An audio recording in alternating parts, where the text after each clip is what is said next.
guys, it's Manifest with me, Dion. Mother is, no one compares to me, no one's better than me. I'm perfect, I'm peace, love, happiness. Claim those things for yourself too. Wanted to get back on here to do another update. And a reminder too that we're all connected. Even though we're different people in different bodies, different vessels, we're all connected to the same one being. In my case, with me being Christian, I believe in Jesus Christ. I believe in the Father. So I believe we're all connected to God, even though we are our own different people. And in previous videos, that's why I've stated there was such a heavy biblical importance on loving your neighbor as you love yourself. Because by doing so, that's another avenue in which you're loving yourself, but loving other people in the same manner. Because we're all connected. All right, so why do I bring that point up in particular? Someone very important to me in my life was going through some things recently. And I embraced them. And as they were going through whatever they were going through, it's like I telepathically envisioned myself entering into that person and looking at life through that person's perspective. And I started thinking positively about myself as that person. I started to claim positive attributing aspects as if I was that person. And shortly after, that person started to experience the positive affirmations and attributions I was envisioning myself thinking as them for them. So once you start to understand that this concept that our lives are at least 95%, this is purely psychological, a result of how we think and assess ourselves, sky's the limit. This is such a rarely explored concept to such a degree that you even have celebrities who aren't privy to it, or you can tell they're not privy to the knowledge and reality that we control how our lives reflect back to us externally, right? Because how many celebrities have you come across that used to be super rich and famous and are now broke, right? How many of you have heard the Illuminati rumors that a person has to do certain inhumane things to be able to obtain certain riches and wealth, right? If that's true, the fact that anyone would be willing to make an agreement to do inhumane things for the sake of acquiring wealth, when they could have just entered the I am awareness of being wealth and having those wealth, they would have known that they wouldn't have need to have done those things, because there are many people who didn't have to do inhumane things, join a secret society club or creed to have access to certain privileges and wealth.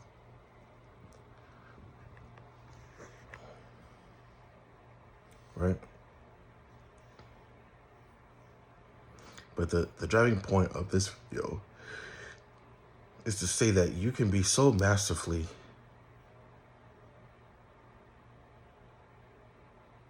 demonstrating the aspects of having an I am awareness, of being so aware of how this thing works in terms of external things reflecting how you see it, how you identify.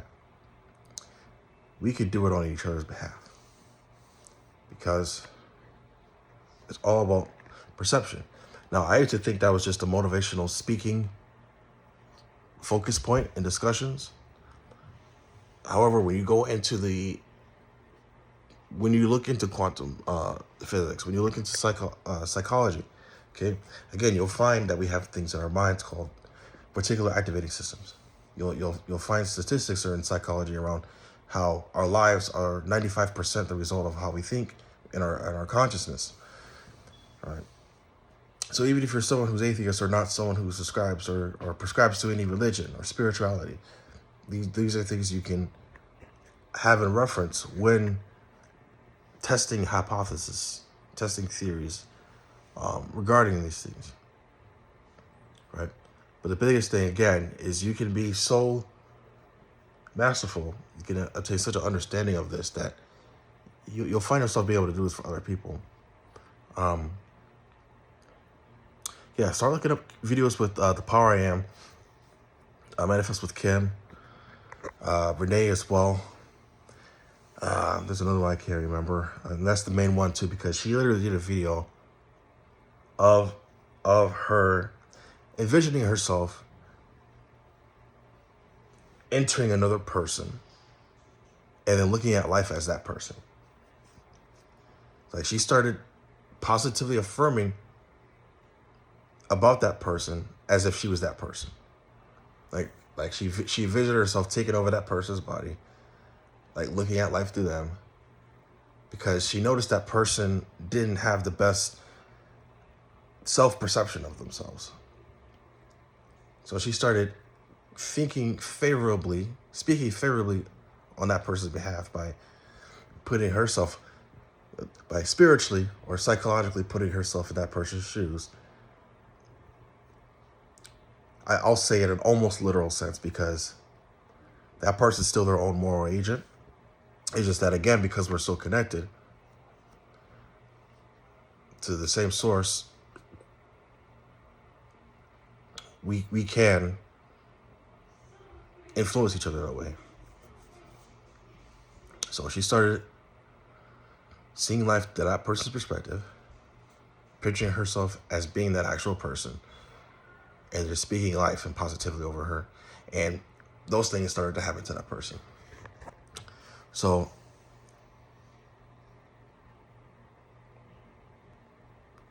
that's wonderful. That's profound.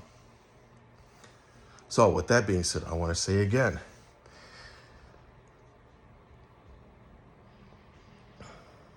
if you have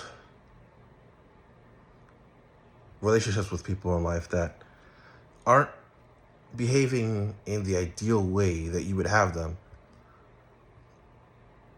start seeing them, start perceiving them as if they're behaving the way that you want them to behave. So even acquaintances, you might have been cut off by someone on the road, and they honked at you, and they say some Tesla or BMW just spinning past you and cutting you off. Okay, instead of having the typical normal reaction of flipping them off or cursing them out from your car, say something nice about that person. Oh, that person's such a gentleman. Oh, that's a sweet lady. Right? Get into the habit of that. I'll use my examples again. There were two people I've had two run-ins with at my previous place of employment. One of which was a good friend of mine. What led to the falling out involved the same two people I'm about to mention. So the one friend, I fell out with her because I believe she had undermined me in a way that I didn't think was right. I think the way she communicated with me could have been in a more professional realm or light. And I expressed a complaint about that, and we weren't talking for a while. And then the second person was also connected to that, because that person also undermined me in a light. And I've essentially never really got along with that person. Now, we've been cordial before, but me and the second person were never really friends. So instead of maintaining the awareness of looking at those two individuals in a negative light, I decided to say that, oh, those two people love me. They respect me. I have a great friendship. Oh, those are great people. Almost immediately, shortly afterward, before I departed from my previous place of deployment, of employment, not deployment, we ended up, the first person and I ended up close friends again. And then the second person and I returned back to cordiality. So this works. And I know it sounds cheesy, but I challenge you to start practicing perceiving people the way that you would have them treat you already. You might have that one person that just get on your last nerve. Start looking at them as them behaving in the ideal way already. And then you'll know, you'll be surprised how that person starts to behave that way, and reflecting how in the ideal light that you're seeing them in. It works. It's literally like a mirror. It's literally like a mirror. And this is why I'm really keen on, when you look at yourself in the mirror, you speak in your favor. Again, most people aren't where they want to be success-wise because they don't speak and think in their favor. They react to the outside. They regurgitate the negative stuff that happens to them on the outside, and it's a recycle. It's a cycle. Something happened to them once or twice. They regurgitate. They identify with that negative circumstance, so that negative circumstance continually happens to that person. Right? You want to get into the habit of speaking in your favor, even in the midst of negative circumstances. So, recently, my car stopped working. It broke down. It was gradual. I knew it was happening. Something happened with my fluid leak where it was leaking into the engine pipes. Eventually, it caused some sort of gasket. Now, I'm human now. Now, I just told you guys to speak positive in lieu of negative circumstance. I was upset.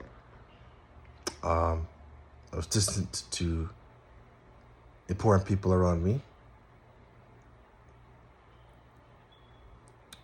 The next day, it took me the next day to return back to the positive, affirming ego, where, oh, this works out. This is good. Oh, that means I'm getting a better vehicle. That means I'm getting a better vehicle. This all works out. This is perfect. It's unfolding. Which is a slight amendment of what my initial perception of my vehicle was, because I was originally envisioning the vehicle as operating perfectly, as being perfectly operational. However, with it being currently externally reflected as it not working, I was presented with a choice to continue to maintain that perception of the vehicle being perfectly fixed, which it still can be. I'm sure there's a car mechanic that could probably fix that, or just using that, or giving the identity factor that, oh, that just means I'm getting a better vehicle. Oh, that means my next vehicle is going to be bomb. It's going to be awesome. It's going to be brand new. It's going to be amazing. Oh, I'm wealthy. I can afford another vehicle. All right. So give whatever circumstance the meaning you decide, right? Because the external, the 3D, because if you don't understand that our reality comes from within us, you'll take the circumstances outside, identify with the outside occurrence, regurgitate that, make statements about yourself as, oh, I'm always in these shitty circumstances, okay? And then you'll continue to be in shit because you're identifying it. You've made that part of your identity. Identity is the key. All right. Love you guys. Thanks for listening to my TED Talk again. Again, speak in your favor, think in your favor, identify in your favor.